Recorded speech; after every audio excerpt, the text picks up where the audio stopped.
Hey guys, welcome back to 428 Shibuya Scramble. This is TJ, your gamer girl, signing on. So, the last episode, uh, we got a bad end with Kana. And there's apparently two decisions I need to make to change that one, to change his fate. So we decided to start up Achi to see if maybe it has something to do with him. Oh, Hitomi perked up. That's me. She reached into her pocket and took out her cell phone. Huh? She stared at the screen with consternation. What is it? Achi asked. It's an email. From Mr. Tanaka. Who's Mr. Tanaka? He works with my father. I'm not sure what I should do. Achi remembered that the criminal had warned her against contacting her family or the police. She seemed reluctant even to open this message. I'm sure it's fine to just read an email, he said. And besides, he's not the police and he's not your family. Yeah, you're right. Hitomi scanned the message anxiously. It sounds like he's worried about me, she said. Then does he know about the kidnapping?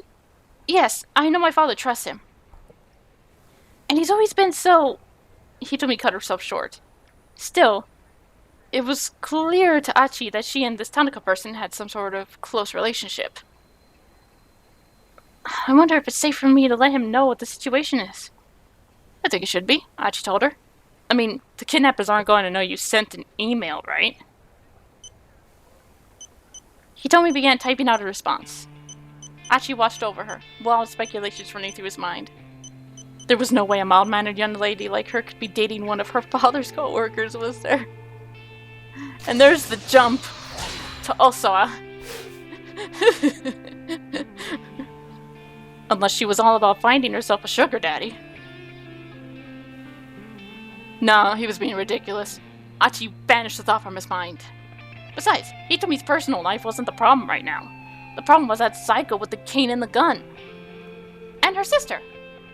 Is something wrong? Hitomi asked. She'd finished sending her email. Oh, no, nothing. Nothing at all. Achi did his best to look nonchalant. It was a good thing she couldn't read his mind.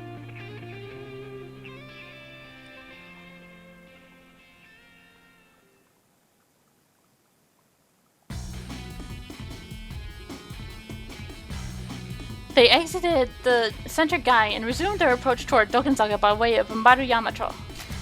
There are many hotels in Maruyamacho. These are not ordinary establishments, but rather a sort of hotel with people who are so inclined might redacted. We all know what it means. They love hotels.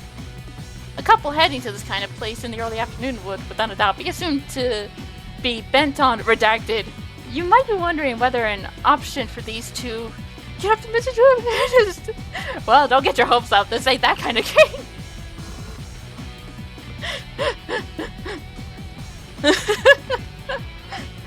Sorry, you kinksters. Ain't gonna happen. Another long detour to decrease the odds of running into the gunman. They made an unlikely pair. Scruffy Achi, limbs lackadaisically swinging to hide his embarrassment, and brisk, purposeful Hitomi. Achi found himself watching her out the corner of his eye. He could still feel her anxiety. He wished there was some way he could ease her fears. Hey, Hitomi, mind if I ask you something? Sure, go ahead. Okay, so I realize this might be kind of a weird question, but he put on a serious face. What does the eco and eco-friendly mean? Huh? I know it's about helping the earth and all, but I don't know what it really means, you know? Hitomi thought for a second. I'm pretty sure it's short for the English word ecology, which is the science of examining the relationship between man and nature. It's a subset of biology that deals with the reciprocal relationship between organisms and their environment. Nowadays, the term can also be referred to cultural and social effects on the global environment. The latter usage can be broad and imprecise, making the exact meaning somewhat difficult to define. Oh, right, science. Pleased with himself, Achi chattered on excitedly. A faint smile crept back onto Hitomi's face. Say, you ever hear about the clean river here in Shibuya? A clean river? In Shibuya? Really? Ask 100 youngsters outside Shibuya Station the same question and you'd probably get that same answer 100 times. Yeah, the Shibuya River. You know, that drainage channel we saw earlier? Wait, that's the clean river you're talking about? By no reasonable definition was the Shibuya River that what anyone would call clean. That's the one, Achi grinned at her confusion. See, the river used to be clean a long time ago. I read about it in this old book called Science Strikes Back. A popular monthly magazine, abbreviated SSB, series has been running for 29 years now, but with Strike Back Appendix. But the Strike Back Appendix is still immensely popular with children. The woman who handles the home deliveries is known as the SSB lady, and children wait excitedly on the 25th of each month for her to make her rounds. I used to have that book, Hitomi chirped, her eyes wide with excitement. You're talking about that bit with the river that got turned into a song, right? The famous 1912 song Haru no Ogawa, the Spring Brook, with lyrics by Tatsuyuki Takano and music by Teiichi Okuno. It is said that the song was inspired by the river of the upper course of Shibuya's river during Takano's childhood. In the modern day, there's a stone monument between the song, bearing the song lyrics along the Odakyu line between Yoyogi Hachiman and Sangubashi. Yeah, that's the one. You read it too? I did! Achi felt a giddy rush at this unexpected connection they shared. Imagine if there was a still, clean, beautiful river here in Shibuya. It'd be the perfect place to taking a romantic stroll. Hitomi looked up at Achi. She seemed to share his joy in the idea. Couldn't it be amazing, Achi said, if that dirty little channel could be clean like it used to be? It would! Maybe as amazing as the look on Hitomi's face right now, Achi thought. Hitomi, tell me some more ecology stuff. Hit me with whatever you've got. She seemed happy to oblige, and so they walked along. As they walked along, Hitomi explained the bits of knowledge she picked up over the years. Achi was quiet, hating on her every word.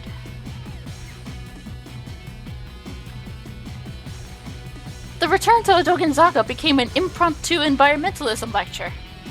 Hitomi continued till she exhausted her ready knowledge.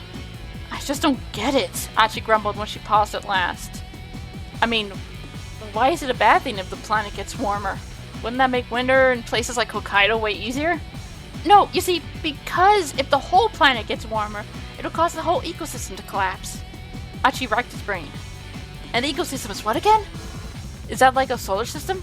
Images of the cosmos filled his imagination. No, not really, Hitomi said. So, is it more like a sound system then? Not really.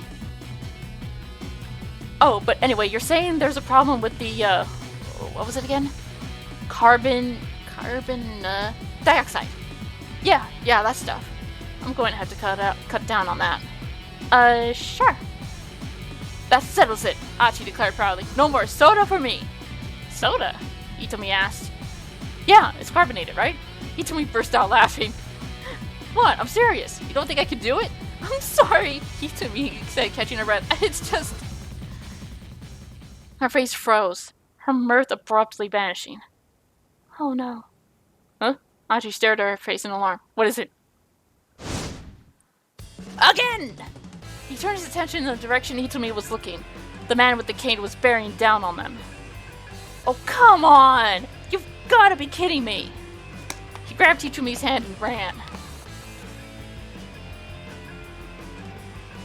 This time, he headed for the main road, hoping to get lost in the crowd. Hitomi struggled to keep up. She was exhausted after all their earlier running. You can do it, he told her. The guy's got a cane. We can outrun him. The assassin was still hurrying after them. Once we get around the next corner, we'll be out on the main road. Yeah, okay. She strained to get the words out. Bit by bit, her feet were slowing down. It was another 50 meters or so to the main road. Achi realized that they might get caught before they got there. Sorry, Hitomi, he exclaimed, but I gotta do this. He scooped her up in his arms. By the time the squeak had escaped her mouth, Achi was already running full out. Achi? Please put me down? Don't worry, you're super light. Achi glanced back and saw the assassin now far behind, breaking off his pursuit. But just as they rounded the corner, he heard the man call out to him.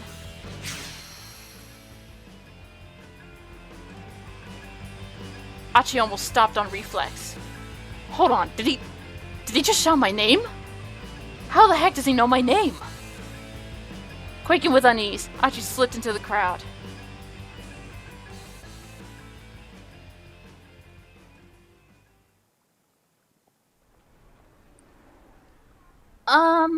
Achi? Could you please let me down now? A meek voice pulled him from his panic. Huh? He looked down at the girl in his arms. People in the crowd all around them were watching and chuckling. I mean, I'm really happy you saved me and all. Being carried around like this is, Hitomi was blushing beet red, but Achi's expression had gone pale. Achi, wait! Had he really heard that right? That's what it sounded like.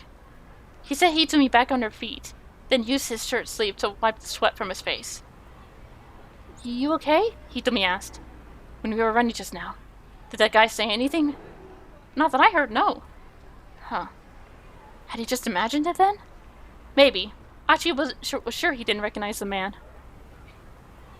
There's something weird about that guy, though, Hitomi murmured. She furrowed her brow. No matter where we run, he keeps catching up to us. It's almost like he knows where we're going. She was right. Fighting a particular pair of people in a place as big as Shibuya bordered on the impossible. And yet somehow, the assassin had tracked them down several times now. Yeah, Achi said. It's like he's got some way of locating us or something. He got a sudden idea. That's it! What if they're doing the whole tracking thing, but, like, backwards? What? Hitomi's eyes widened. Okay, so you know how the police shows, they always stick a tracking device in the bag with the ransom money? Like that, but backwards?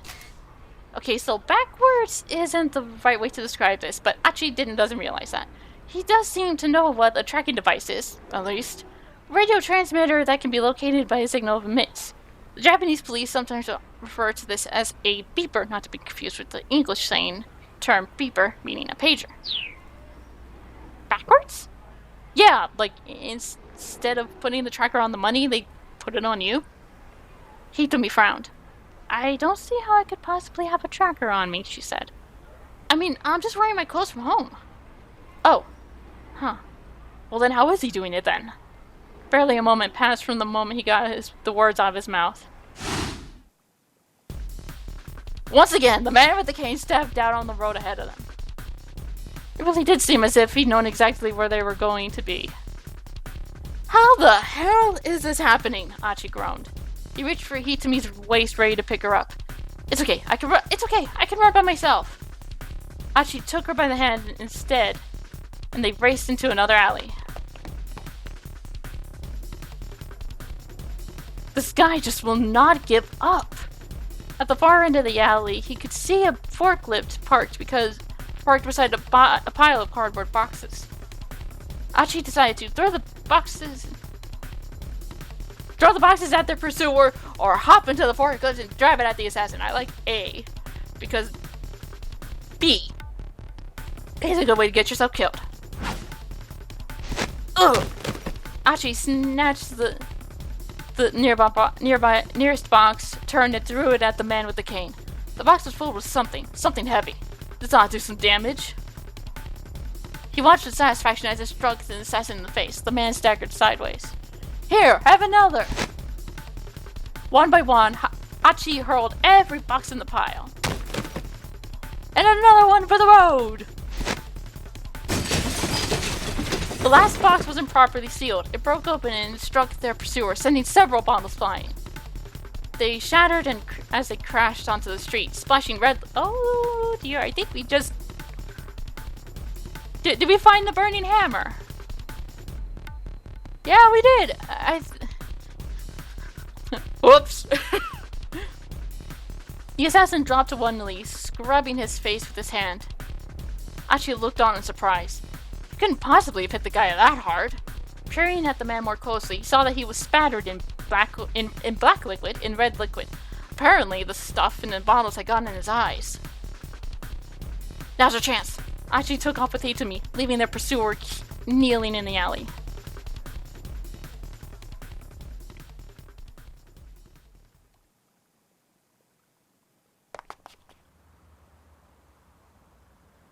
Their ragged breathing echoed through the maze of the side streets. All that work just to wind up fleeing for their lives. Again. Achi ground his teeth in frustration. There are two main kinds of teeth grinding. And there's Minoru. Gritting one's teeth together as a response to anger or frustration, or the subconscious act of gritting one's teeth together while asleep. Here we have an example of number 2. At roughly the same time, Minoru Kata is grinding his teeth while trying to keep to his schedule. Get that jump notified? Hitsumi. He groaned when they slowed down to catch their breath at last. I'm so sorry. Hitsumi was nonplussed. Plused. Sorry? Whatever for? I keep saying how I'm going to help you, but instead I just keep putting you in danger. Achi, no.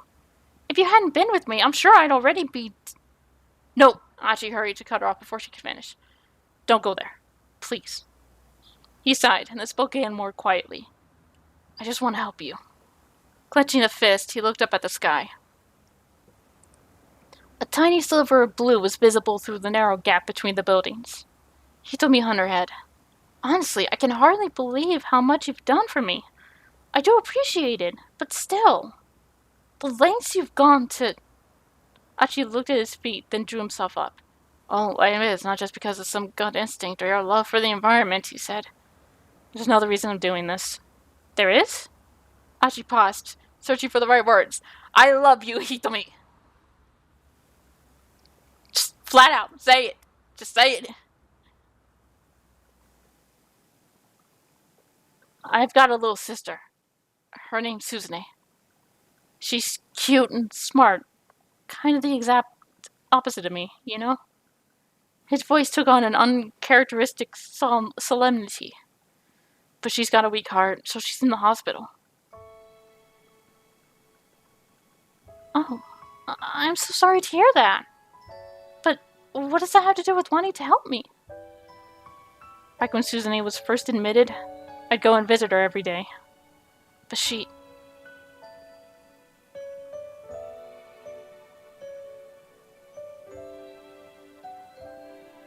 Achi, you don't need to come visit me every day, you know. The quiet hospital room made Suzune's voice sound all the more frail. What are you talking about? Achi said. You know I'm worried about you. I'll be fine on my own, really. Achi had heard that line before. The more she insisted she was fine, though, the more reluctant he was to leave her. Besides, aren't you the amazing guy who helps hold Shibuya together? They need you out there.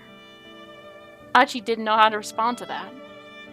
Much as it was flattering to think he played some important role, he was really just hanging out and goofing off with his pals.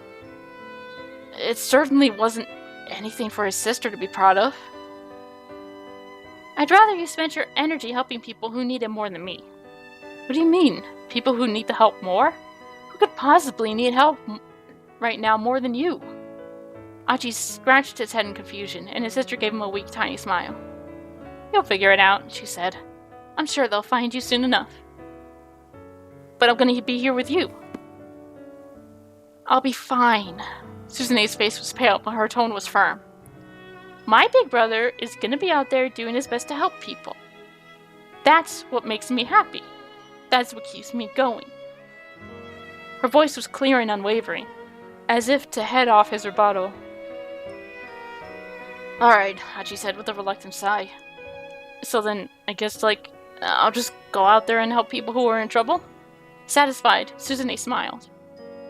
Thank you. And can you promise me one more thing? Of course, anything you like. He thumped himself on the chest. If you're going to help someone, make sure you see it all the way through to the end. Okay? Okay. No calling it quits partway through, yeah? You got it. I just worry, Suzune said. I know you have a tendency to lose interest in things. Look, don't sweat it. I swear I won't give up on this. Achi stuck out his pinky finger. But I want you to promise me something in return. Promise me you won't let this thing beat you. Suzune hooked her little finger around her brother's, her sad smile fragile as glass.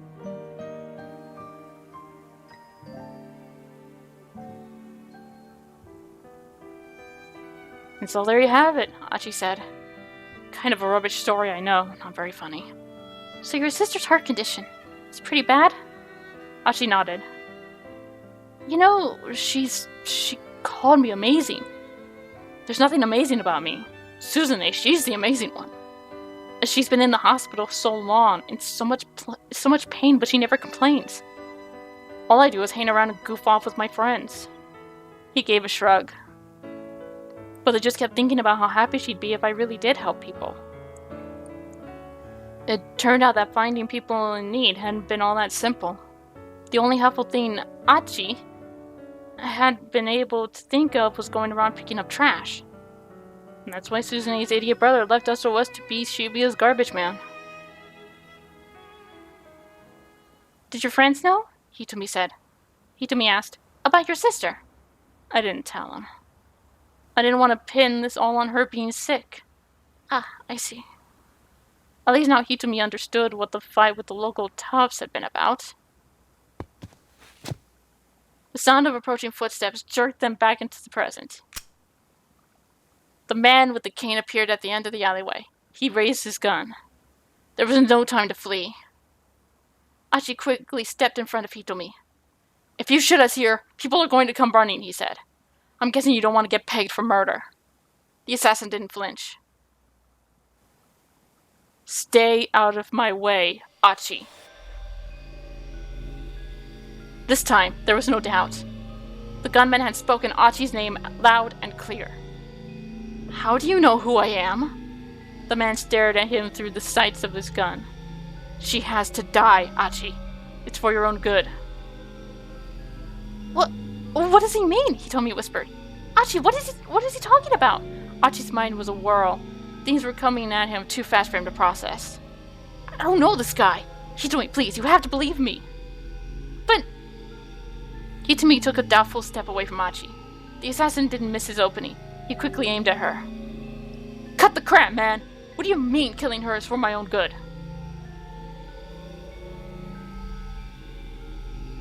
Once she's dead, you'll understand.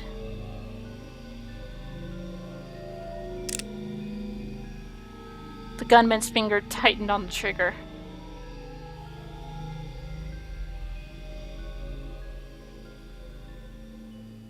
Oh, son of a bitch! No! You can't do that to me!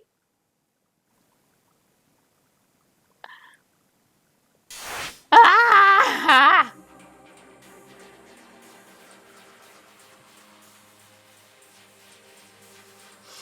Can't do that to me! It was getting good!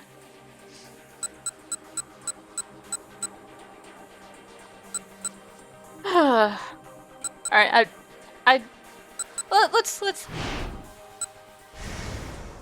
let's go to Tama. Kind of bring things down a bit.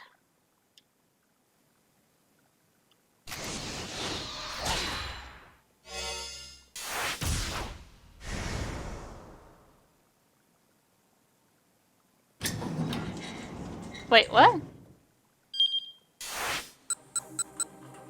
Oh, that did nothing for the keep out. We just ended up going into the scene with the... Yeah. Alright. Also what it is.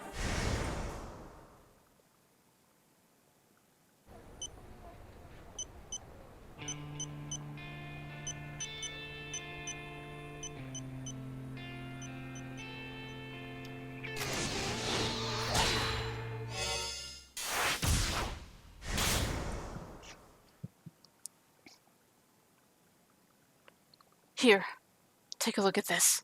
Huh? Also, I could never have anticipated what he saw on the LCD screen. It was an email from Hitomi. Stifling an exclamation, he scanned the contents of the message. There's a man following me. He has a gun, and I think he's trying to kill me. I'm safe for the moment, so try not to worry. The kidnapper warned me. Told me not to contact my family or the police. Please keep this email a secret. Well, that failed. But didn't Hitomi give the kidnapper the ransom? Osawa said. What could anyone want with her now? Tanaka shook his head uncertain. He wouldn't know any better than I would, I suppose. Do the police know about this? And if so, why haven't they said anything? He felt himself start to tremble as he searched for answers in Tanaka's silent gaze. Do you think this could be related to that other thing? I doubt it. If it were, why would they got after Hitomi? Why would they go after Hitomi? I suppose you're right, but there might be a connection. But what does Achi have to do with it? Ooh, things are getting interesting. Also, I was shaking out right now. Tanaka laid a hand on his shoulder. First, just calm down and let's think about what we know about the kidnapper. His composure helped Osawa keep himself under control. Gee, sorry. Whew. They've taken Maria, the vice director continued quietly, along with a ransom of 50 million yen. And now they're after Hitomi. His gaze sharpened. Sir, do you think this could be someone who holds a personal grudge against you? Grudge? Osawa considered. He couldn't think of anyone who would have a reason to attack him. He'd been too caught up in virus research since his time in school to have formed any hostile rivalries. He didn't have any enemies that he knew of. Maybe someone's jealous I became head of a laboratory? He suggested doubtfully. He had held his position for years at this point. Why would that spur someone into kidnapping his daughter now? Has anything happened recently? We still have not spoken to Makino about the emails. Not fully. Anything strange since you got back from overseas? Since I got back? Also, his heart skipped a beat, then started pumping faster. The first thing that came to his mind was the solicitation he'd gotten from the American laboratory. If he accepted the offer, it would put Okashi Pharmaceutical in quite a bind. Possibly enough to warrant someone holding a grudge over it. But the only other person who knew about the potential transfer right now was his wife, Ai. No. Also, I said, nothing. Not that I can think of. Oh, she's not involved, is she? Ooh. He couldn't bring himself to discuss the transfer with Tanaka. He felt a surge of guilt for contemplating leaving his trusted assistant behind. If he did make the move to America, he planned to recommend that Tanaka replace him as department head director. Still, he didn't expect that to make up for his abandonment. Alright, let's see what information I can find then, Tanaka said.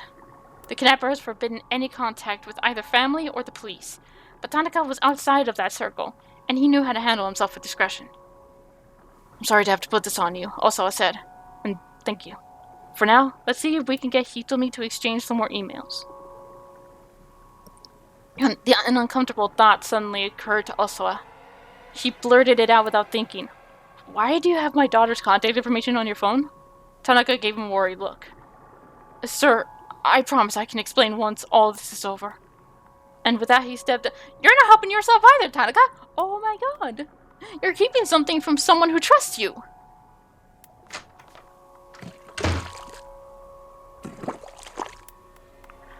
And now we're back to plunge in the toilet. Something in the tone of his final words left Osawa to wonder. Could it be that Tanaka and Hitomi were dating? You're not the only one that came to that conclusion, Osawa. He hopes dearly for that not to be the case. The age difference alone made the idea a disturbing one, let alone so many other considerations.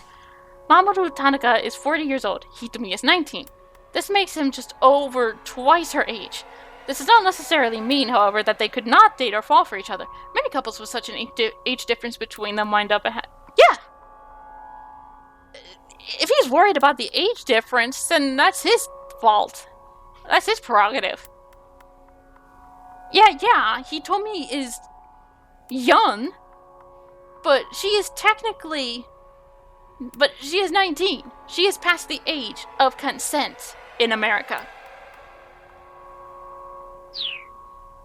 Trying to put aside his paranoia, Osawa resumed his struggle with the clog in the toilet. I'll start the clog by build up of flushable paper products or by solid objects and inadvertently dropped it to the toilet bowl, but shockingly enough, on a very rare occasion, it could be caused by someone taking a dump that happens to be that big, and it gets apologies to anyone who might be eating right now. Don't worry, I'm fine. I hope. Oh goodness! That face does not help you in the slightest, any more than when you were peeking out of the door of the living room. Kajiwara reappeared, is still toddling in the bucket. You seem to be having a lot of trouble there, sir. He made it sound like the whole mess was also his fault. Of course I am. I've never had to do this before. Really? I think the research you do would be a lot more difficult than this. Fixing toilets gives me far more trouble, I'd say. So, see, Kajiwara stood watching, as if Osowa's efforts made an interesting show. I don't know the first thing about viruses, sir, but I don't find unclogging toilets to be that difficult. Oh yeah? Osowa snapped. Then how about you fix the damn thing? Kajiwara really was a world-class pro at pissing people off. Are you sure? You don't mind? The detective asked. Be my goddamn guest! Osowa shoved the plunger into Kajiwara's hand.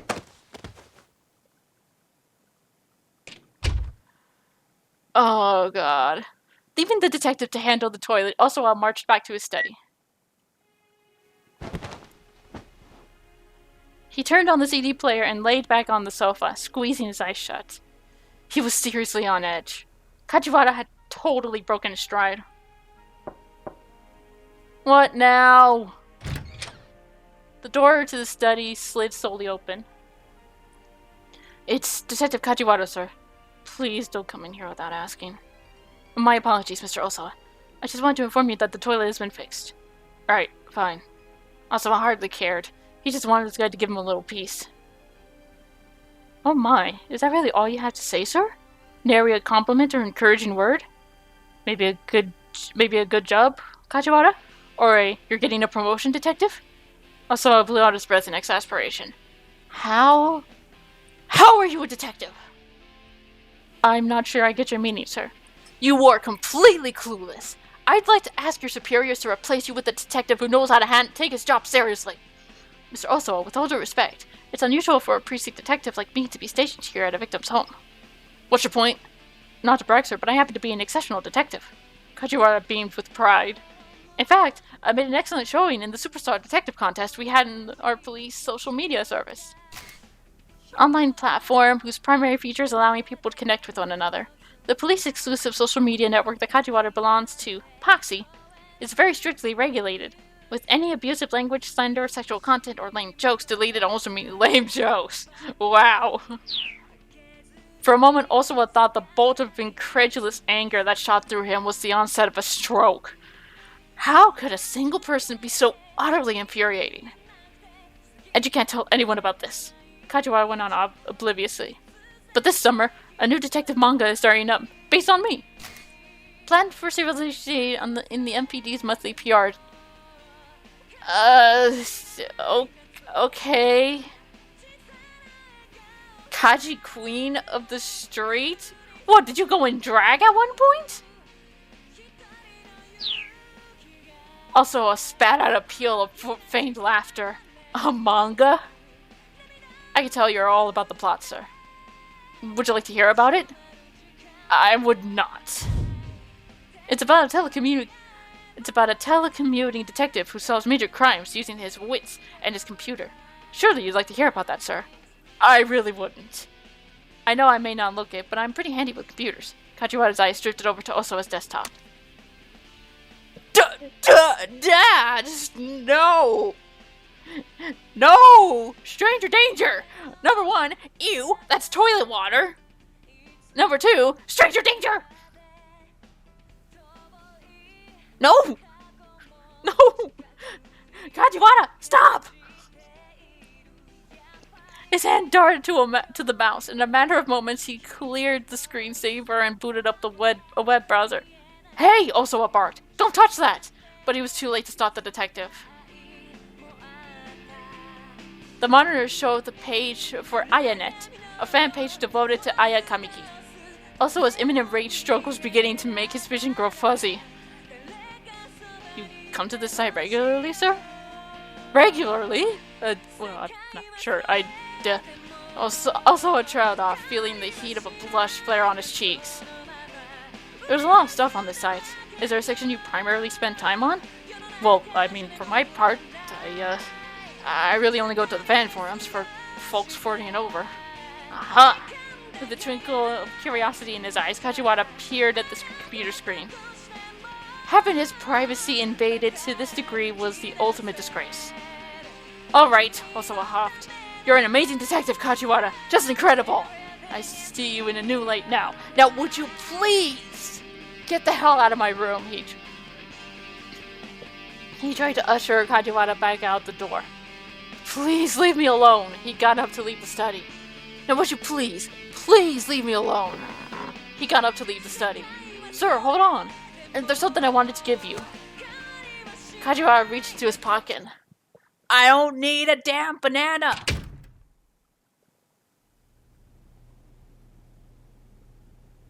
Also, I fled the room. He needed to be alone, if only for a few minutes. But even if he couldn't somehow shake Kajiwara, the other detectives had eyes all over his house. He had reached the limits of his patience. He couldn't even think straight anymore. He headed for the back door, trying to avoid the police. Opening the door quietly, he slipped across the yard and out through the back fence.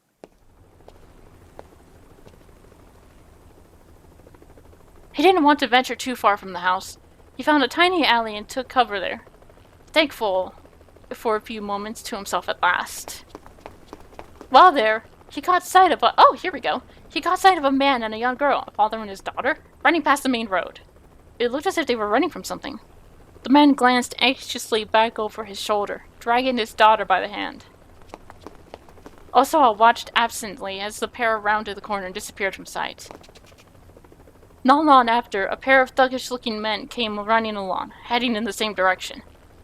You there, one of them called out. You see a guy and his daughter around here? Yeah. Well, we already know about that choice. They should have come by this way. There was a hint of menace in his voice, also a feigned ignorance. Don't think so, no. Come on, Yutaro, let's go, said the older man. Aye, replied the other. The two dashed off in the direction the father and daughter had gone. Osawa took several long, deep breaths. He managed to calm down slightly, but the worrying, gnawing waves inside him still lingered.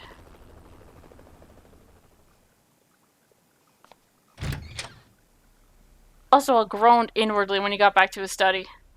You're still here? Yes, sir. I was told to keep my eyes on you, after all. Believe me, it shows. Mr. Osawa, if you're going to go outside, I'd appreciate it if you let me know first. What? Had Kajiwara realized he'd snuck out of the house? But, more importantly, Kajiwara reached back into his suit pocket.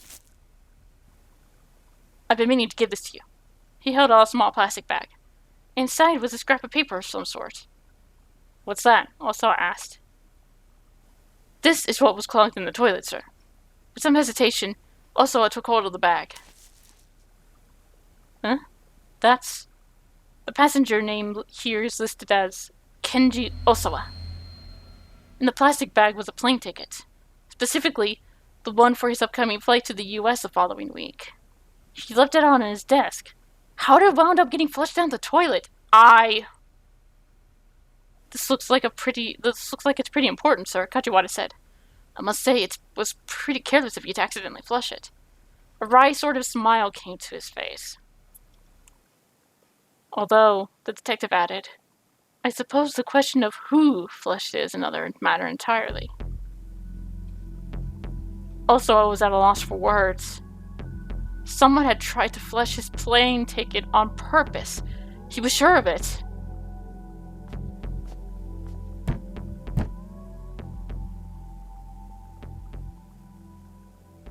I is out, remember?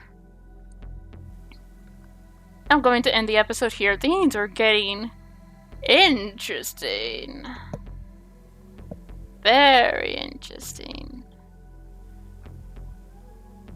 So, we'll be continuing this in the next episode. Hopefully, we'll get to the to be continued. Until then, this is Gamer Girl, signing off. Bye-bye.